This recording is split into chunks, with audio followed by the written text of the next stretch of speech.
আসসালামু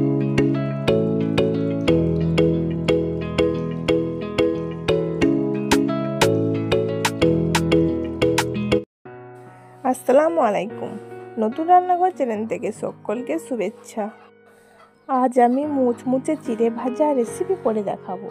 তো প্রথম থেকে শেষ পর্যন্ত স্কিপ না করে দেখুন। এখানে আমি চিড়ে নিয়েছি আর নিয়েছি বাদাম। তো এগুলোকে ভালো করে ভেজে নেব। তো গ্যাসের মধ্যে প্যান বসিয়ে দিয়েছি। এখানে আমি 2 টেবিল স্পুন মতন সাদা তেল নিয়েছি। তো অল্প তেলের মধ্যে করে দেখাবো। তো দেখুন তেলটাকে হালকা করে প্যানের মধ্যে লাগিয়ে দিচ্ছি।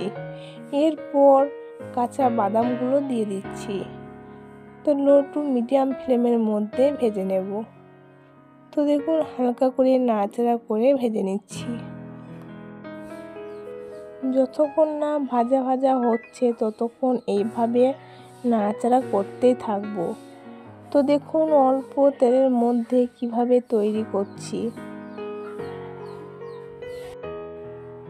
তো বাদামগুলো নাড়াচাড়া করার পর দেখুন ফেটে যাচ্ছে, ভাজাটা প্রায় হয়ে এসেছে। তো এইভাবে বারে বারে নাড়াচাড়া করে নিতে হবে, না হলে পুড়ে যাবে। তো এখানে 1 চিমটে মতন লবণ দিয়ে দিচ্ছি। তেলের মধ্যে লবণ দিলে দারুণ একটা টেস্ট আসে। তো দেখুন এইভাবে নাড়াচাড়া করে নিচ্ছি। দেখুন ভাজা হয়ে গেছে। এবার ছাঁকনার সাহায্যে তুলে নিচ্ছি।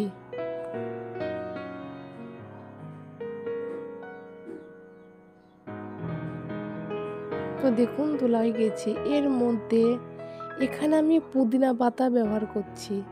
তো দেখুন পুদিনা পাতাগুলো ভেজে নিচ্ছি।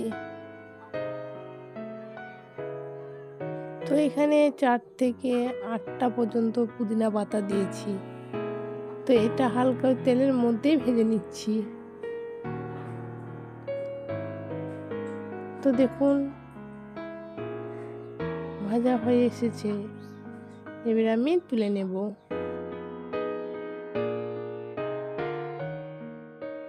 এখানে আমি আর 1 টেবিল স্পুন মতন সাদা তেল দিয়ে দিচ্ছি। এর মধ্যে চিড়েগুলো দিয়ে দিচ্ছি। তো এইভাবে নাড়াচাড়া করে ভেজে নেব। যতক্ষণ না ভাজা ভাজা হচ্ছে ততক্ষণ ভাজতে থাকবো। তো দেখুন এইভাবেই নাড়াচাড়া করে নিচ্ছি। তো লো টু মিডিয়াম ফ্লেমের মধ্যে ভেজে নিচ্ছি। এই রেসিপিটা ভালো লাগলে লাইক সাবস্ক্রাইব করে দিয়েন।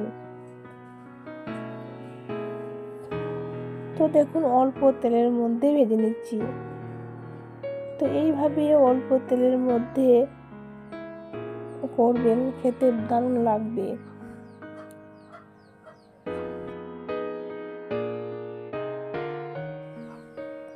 দেখুন ভাজা হয়ে এসেছে। তো এবার আমি তুলে নিচ্ছি। তো দেখুন চিড়েগুলো তুলে নিয়েছি। তো এর মধ্যে ভাজা বাদামগুলো দিয়ে দিচ্ছি আর দিয়ে দিচ্ছি পুদিনা পাতা।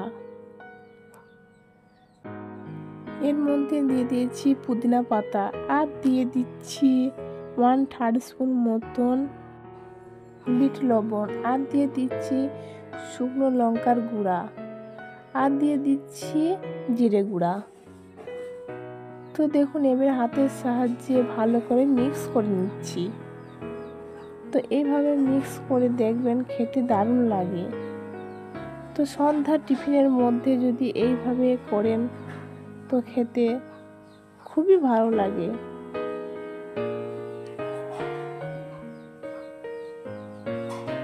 দেখুন মিক্স করা হয়ে গেছে। এবার আমি পরিবেশন করে দেখাচ্ছি।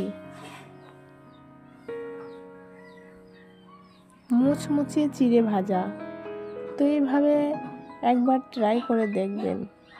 খেতে ভালো লাগলে শেয়ার কমেন্ট করবেন।